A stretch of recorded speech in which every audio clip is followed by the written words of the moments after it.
নমস্কার বন্ধুরা, সবাই কেমন আছেন? আশা করি সবাই অনেক ভালো আছেন। পূর্ণিমা কিচেনে সবাইকে স্বাগত জানাই। সো দেখুন, আজকে দুটো রেসিপি নিয়ে চলে এসেছি। সো দুটো রেসিপি আমি আপনাদের সঙ্গে আজকে শেয়ার করছি। প্রথমত একটা হচ্ছে পুডিং। সো আমি দুটো ডিম নিয়েছি। দেখুন, ডিমটা আমি সুন্দর করে ফাটিয়ে নিচ্ছি। আর যতটা সুন্দর করে ফাটিয়ে নেওয়া যাবে ততটাই কিন্তু ভালো হবে পুডিংটা। সো পরিমাণ মতো আমি চিনি দিয়েছি। সো আপনারা যেমন মিষ্টি খান ঠিক তেমনটাই চিনি দিতে পারেন, চিনি অ্যাড করতে পারেন। সো চিনি এবং ডিম আমি সুন্দর করে মিক্সড করে নিচ্ছি, অ্যাড করে নিচ্ছি। সো দেখতে থাকুন আর পূর্ণিমা কিচেনের সঙ্গেই থাকবেন। বন্ধুরা যারা নতুন আছেন তাদেরকে রিকোয়েস্ট করছি, প্লিজ আপনারা পূর্ণিমা কিচেনের সঙ্গেই থাকবেন। চ্যানেলটি সাবস্ক্রাইব করে লাইক কমেন্ট করে পাশে থাকবেন। আর যারা পুরাতন বন্ধুরা আছেন তাদের সবাইকে অসংখ্য ধন্যবাদ জানাই পূর্ণিমা কিচেনের সঙ্গে থাকার জন্য। সো আমরা সবাই সবার পাশে থাকবো, সবাই সবাইকে সাপোর্ট করব। সবাই সবার পাশে যদি না থাকি তাহলে কি আমরা এগিয়ে যেতে পারবো? সো কখনো এগিয়ে যেতে পারবো না। যদি আমাদের মনের ভিতরে হিংসে থাকে তো আমরা কিন্তু সামনে এগিয়ে যেতে পারবো না। সো সবার আগে কোনো কিছু করতে গেলে আমার মনে হয় হিংসাটাকে দূর করতে হবে। হিংসাটাকে দূর করে সবার জন্য ভালোবাসা সমান রাখতে হবে। সো দেখুন, আমি ভালো করে সুন্দর করে ফাটিয়ে নিচ্ছি। অনেকটা সময় নিয়ে কিন্তু এই উপকরণটা মিক্সড করতে হবে, ঠিক আছে? সো যতটা সুন্দরভাবে মিক্সড করা যায় ততটাই কিন্তু সুন্দর হয়। সো তারপর দেখুন, আমি দুধ অ্যাড করে নিলাম। আর দুধটা আমি কিন্তু আগে জ্বালিয়ে রেখেছিলাম, সুন্দর করে জ্বালিয়ে রেখে একটু ঘন করে জ্বালিয়ে রেখেছিলাম। সো তারপর আমি এই দুধটা আমি দিয়ে দিলাম, দিয়ে আমি দুধ, চিনি এবং ডিম সুন্দর করে মিক্সড করে নিচ্ছি, ঠিক আছে? সো যতটা সুন্দর করে মিক্সড করা যাবে ততটাই কিন্তু সুন্দর হবে। সো তারপর দেখতে থাকুন। আর এদিকে কিন্তু আমার ক্যারামেল তৈরি হয়ে গেছে। আমি যে বাটিতে আমি পুডিং তৈরি করব সেই বাটিতে আমি ক্যারামেলটা একদম সেট করে নিচ্ছি। সো আমি একটু ক্যারামেলটা একটু বেশিই দিয়ে দিয়েছি যাতে খেতে একটু বেশি টেস্টি হয়, সেই জন্য। সো দেখতে থাকুন আর পূর্ণিমা কিচেনের সঙ্গেই থাকবেন বন্ধুরা। মানুষ চাইলে কি না পারে, তাই না? আর মানুষ না চাইলে কিছুই পারে না। সো অনেকেই আমরা আছি, আমাদের আশেপাশে সবাই আছে যে কাজ করতে চায়, বাট কাজ করতে করতে আবারও থেমে যায়, সফলতা পায় না অনেক সময়, তখন আবার মাঝপথে থেমে যায়। এমনটা করা কিন্তু উচিত নয়। সো সফলতার একদিনে তো আসে না, তাই না? সো দিনে দিনে পরিশ্রম করতে হবে। পরিশ্রমের ফলে কিন্তু আপনার সফলতার ফল আসে। আপনি যদি পরিশ্রম না করেন, সফলতা কি এমনি এমনি আপনার সামনে হেঁটে হেঁটে আসবে? কখনোই নয়। সফলতা কখনোই হেঁটে হেঁটে আসে না। সফলতাকে নিয়ে আসতে হয় নিজের কাছে। আর নিয়ে আসতে হয় কী করে? সেটা হচ্ছে পরিশ্রমের মাধ্যমে। পরিশ্রম না করলে কখনোই সফলতা আসবে না। অনেকটা সময় দিতে হবে, প্রচুর সময় দিতে হবে, অনেকটা ধৈর্য, অনেক বেশি ধৈর্য ধরে থাকতে হবে। আপনি যত বেশি ধৈর্য ধরে কাজ করবেন, যত বেশি পরিশ্রম করবেন, ততই আপনি সফলতা পাবেন। আপনি যদি থেমে থেমে কাজ করেন, থেমে থেমে পরিশ্রম করেন, তাহলে কি আপনি কি সফলতা পাবেন? কখনোই পাবেন না। সো থেমে থেমে কাজ করার থেকে আমার মনে হয় যে প্রতিদিন এবং প্রতিটা দিন আমাদের রুটিন মেনে পরিশ্রম করতে হবে, কাজ করতে হবে। সো দেখুন, আমি কিন্তু যে বাটিতে আমি ক্যারামেল তৈরি করেছিলাম সেই বাটিতে কিন্তু আমি গুলিয়ে রাখা পুডিংয়ের উপকরণটা আমি ঢেলে দিলাম। আর আমি প্যান বসিয়েছি, সেই প্যানে আমি টিস্যু দিব, তারপরে আমি জল দিব, দিয়ে আমি সুন্দর করে ঢেকে দিব। সো এটা কিন্তু খুবই সহজে করা যায়। এটা আমরা বাসায় তৈরি করে খেতে পারি। সো বাহিরের ভেজাল জিনিস আমরা কেন খাবো, তাই না? সো যদি আমরা বাসাতেই তৈরি করে খেতে পারি তাহলে তো সেটাই অনেক বেস্ট হবে। বাহিরের ভেজাল জিনিস আমাদের কেন খেতে হবে? যদি আমরা বাসাতেই তৈরি করতে পারি তাহলে আমরা বাসাতেই খেতে পারি সবাই মিলে। সো আমি যেটা বলছিলাম, আমি কাউকেই জ্ঞান দিচ্ছি না। আমার যেটা মনে হয় যে আমাদের রোজই পরিশ্রম করা উচিত। পরিশ্রমের আপনার সফলতা আপনার কাছে এনে দেবে। সো দেখুন, আমি ঢাকনা দিয়ে সুন্দর করে ঢেকে দিয়েছি এবং একটু জল দিয়েছি। এবার আমি টিস্যু দিয়েছি। টিস্যু দেওয়ার পর তারপরে আমি জল দিয়ে দিয়েছি। টিস্যুটা দিলে সরাসরি পুরো তাপ ভিতরে যাবে না এবং পুড়েও যাবে না, লেগেও যাবে না, সেই জন্য টিস্যুটা মাস্ট দিতেই হবে। সো তারপরে দেখুন, আমি ঢাকনা দিয়ে সুন্দর করে ঢেকে দিয়েছি। এই যে ঢাকনার যে একটা ছিদ্র অংশ আছে ওখানে আমি একটা রসুনের কোয়া দিয়েছি। সো ফাইনালি আমি কিন্তু নামিয়ে নিয়েছি। দেখুন, ওয়াও কি দারুণ হয়েছে, কতটা সুন্দর হয়েছে দেখুন। আমি কেটে দেখানোর চেষ্টা করছি বন্ধুরা, খুব সুন্দর কিন্তু হয়েছে। কালারটা কিন্তু জাস্ট ওয়াও এসেছে। আমার কাছে তো বেশ লাগছে। আপনাদের কাছে কেমন হয়েছে অবশ্যই কমেন্ট করে জানাবেন। সো আমি একটি ছুরির মাধ্যমে কেটে নিচ্ছি, আপনাদেরকে দেখানোর চেষ্টা করছি কতটা সফট হয়েছে এবং কতটা সুন্দর এবং ইয়ামি হয়েছে। একবার দেখুন বন্ধুরা, কি দারুণ হয়েছে, তাই না?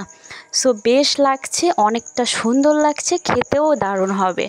সো আপনাদের যদি কখনও খেতে মন চায় এরকম পুডিং খেতে, তাহলে সামান্য কিছু উপকরণ দিয়ে চিনি, দুধ এবং ডিম, আর কিছুই লাগবে না। এই 3টে উপকরণ হলেই কিন্তু আমরা তৈরি করে নিতে পারি মজার পুডিং। সো আপনারা অবশ্যই বাসায় ট্রাই করবেন, আর পূর্ণিমা কিচেনের সঙ্গেই থাকবেন। আর সফলতা পেতে গেলে অবশ্যই পরিশ্রম করতে হবে, পরিশ্রমের কোনো তুলনাই হয় না, ঠিক আছে? পরিশ্রম করতেই হবে। আপনি সফলতা যদি পেতে চান তাহলে আপনাকে সফলতাকেই নিজের কাছে আনতে হবে, আর সেটার জন্য পরিশ্রম করতেই হবে। এর কোনো উপায় নেই, পরিশ্রমের কোনো বিপরীত অংশ হতেই পারে না। পরিশ্রম তো করতেই হবে, কারণ পরিশ্রম না করলে কখনোই আপনি সফলতা পাবেন না। সো পরিশ্রম আমাদেরকে করতে হবে, অনেকটা ধৈর্য নিয়ে। সো সুন্দর করে আমি কেটে নিচ্ছি, দেখুন কি দারুণ লাগছে, কি সুন্দর হয়েছে। একবার দেখুন, আমি দেখানোর চেষ্টা করছি। অনেকটা সফট হয়েছে, আর বেশি সফট হওয়ার কারণে কিন্তু বেশি মজা হয়েছে। সো দেখুন, আমি দেখানোর চেষ্টা করছি, কি দারুণ হয়েছে। ওয়াও, খুব সুন্দর হয়েছে, বেশ দারুণ হয়েছে বন্ধুরা। সো এই দেখুন, আমি কেটে দেখানোর চেষ্টা করছি, কি দারুণ হয়েছে। ওয়াও, জাস্ট ওয়াও এসেছে, জাস্ট ইয়ামি হয়েছে, বেশ সুন্দর হয়েছে বন্ধুরা, দারুণ হয়েছে, দারুণ। সো কতটা সুন্দর হয়েছে ভিতরে একবার দেখুন, খুব সুন্দর হয়েছে, খুব মজা হয়েছে। ওয়াও, কি দারুণ হয়েছে, দেখতে পাচ্ছেন বন্ধুরা? সো আমার এই পুডিংটা কেমন হয়েছে অবশ্যই কমেন্ট করে দেবেন। আর দ্বিতীয় রেসিপি, সেটা হচ্ছে যে কাঁঠাল। এই কাঁঠাল দিয়ে আমি কাঁঠালের মচমচে একদম বড়া তৈরি করব। সো এই দেখুন, কিছুটা কাঁঠালের রোয়া নিয়েছি, এগুলো আমি বিচি ছাড়িয়ে নিব ভিতর থেকে। তারপর আমি সুন্দর করে একটি ঢাকনার সাহায্যে প্লাস্টিকের, সেটার মাধ্যমে আমি ছেঁকে নিব, রসটুকু আমি বের করে নেব। এতে কোনো ঝামেলা নেই, জাস্ট 5 মিনিটেই আপনি তৈরি করে নিতে পারেন। এই দেখুন, আমি রস বের করে নিয়েছি, একদম সুন্দর করে রস বের করে কাঁঠালের রস বের করে নিয়েছি। এবার আমি চালের গুঁড়ো অ্যাড করব। তারপর আমি সামান্য একটু চিনি দিব এবং সামান্য একটু দুধ দিয়ে আমি সুন্দর করে কাঁঠালের মচমচে বড়া তৈরি করে নিব, ঠিক আছে?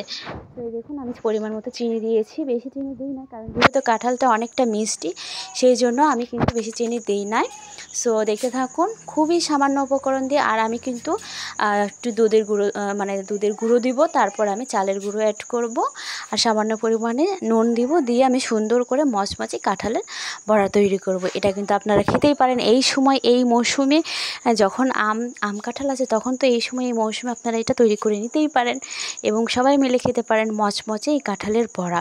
সো এটা খেতে কিন্তু বেশ দারুণ। যারা খাননি তারা দেখে নিন, এটা কি সহজে, খুব সহজে এটা তৈরি করা যায়। তো আমাদের কিন্তু এই গোলা তৈরি হয়ে গেছে, কাঁঠালের গোলা তৈরি হয়ে গেছে। এবার আমরা ছোট ছোট করে বড়া তৈরি করে নিব। সো আমার এই দুটো রেসিপি কেমন লাগছে দেখতে বা কেমন লেগেছে অবশ্যই কমেন্ট করে জানাবেন বন্ধুরা। আর অবশ্যই পূর্ণিমা কিচেনের সঙ্গেই থাকবেন। পূর্ণিমার যদি কোনো ভুল ত্রুটি হয়ে থাকে তাহলে ক্ষমার দৃষ্টিতে দেখবেন, কারণ মানুষ মাত্রই তো ভুল করে, তাই না? সো ভুল থেকে তো শিক্ষা নিতে হবে। সবাই আমরা ভুল করি, কেউ আমরা ভুলের ঊর্ধ্বে নয়। আমরা তো মানুষ, তাই না? মানুষ তো ভুল করবেই, মানুষই তো ভুল করবে, আর পশু পাখি তো করবেই, ওরা তো করবে। সো তারপর দেখুন, আমি ছোট ছোট করে তাল বড়া তৈরি করে নিচ্ছি, একদম মচমচে হবে, যেহেতু আমি চালের গুঁড়ো অ্যাড করেছি। সো আপনারা চাইলে আটাও অ্যাড করতে পারেন, তবে আটা দিলে একটু নরম হবে। সো আমার মনে হয় চালের গুঁড়ো অ্যাড করাই বেশি বেস্ট হবে। সো দেখুন, আমি একদম মচমচা করে আমি কাঁঠালের বড়া তৈরি করে নিচ্ছি। ওয়াও, কি দারুণ হয়েছে কালারটা, একবার জাস্ট দেখুন বন্ধুরা, খুব কিন্তু সুন্দর হয়েছে কালারটা, আমার কাছে তো বেশ লাগছে এবং সবাই প্রশংসাও করেছে। সো দেখুন, আমি দেখানোর চেষ্টা করেছি, কি দারুণ হয়েছে, কি মজা হয়েছে। সো আমি ভেজে নিচ্ছি কাঁঠালের মচমচে বড়া, ঠিক আছে? দেখুন কালারটা কতটা সুন্দর হয়েছে, কতটা ইয়ামি হয়েছে।